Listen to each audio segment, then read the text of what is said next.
संपूर्ण महाराष्ट्राला हादरवणारी आजची जर घटना आहे। महाराष्ट्राचे उपमुख्यमंत्री अजित पवार यांचा आज या विमान दुर्घटनेमध्ये मृत्यू झाले। त्यांच्यासोबत असणारे त्यांचे बॉडीगार्ड विदीप जाधव जे आहेत ते विठावा इथे राहतात। त्यांच्या घरी आता कोणी नाही आहे।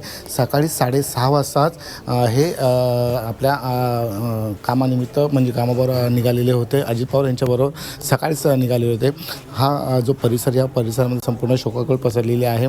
अजित पवार दादाबरोबर नेहमी हे असायचे आणि आज देखील सकाळी होते।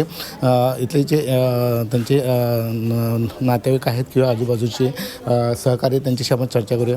दादा काय सांगाल की जे जाधव होते ते नेहमी अजित पवारबरोबर असायचे, आज देखील होते, काय सांगाल याबाबत? नक्कीच सर्वात मोठं संकट आणि दुःखाचा डोंगर आज कोसळला आहे विटावा सूर्यनगर वासियांसाठी, त्याचबरोबर जाधव कुटुंबियांसाठी।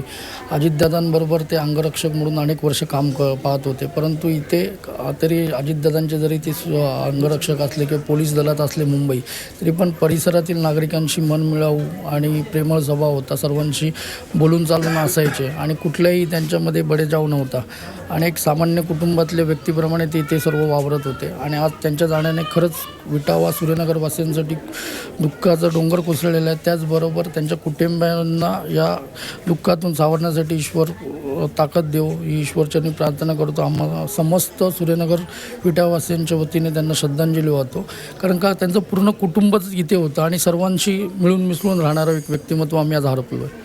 आपल्याबरोबर ताई आहेत। ताई काय सांगाल की आपण सकाळी किती वाजता त्यांना पाहायला जाताना आपण त्यांच्याशी काय बोलणं वगैरे झालेलं का? नाही, आमचं त्यांच्याशी काय आज सकाळी बोलणं नाही झालं, कारण ते सकाळी ड्युटीवर निघाले होते आणि सकाळी साधारण 6:30 वाजता आम्ही त्यांना पाहिलं होतं ड्युटीवर जाताना आणि लगेच ह्या 3 तासामध्ये अशी दुःखद घटना आमच्या कानावर आली। त्यांच्या घरी त्यांच्यासोबत कोण कोण राहत आहेत? त्यांच्यासोबत त्यांची आई, वडील, त्यांची पत्नी आणि त्यांची 2 मुलं आणि मुलगी 14 वर्षाची आणि मुलगा 7-8 वर्षाचा आहे त्यांना।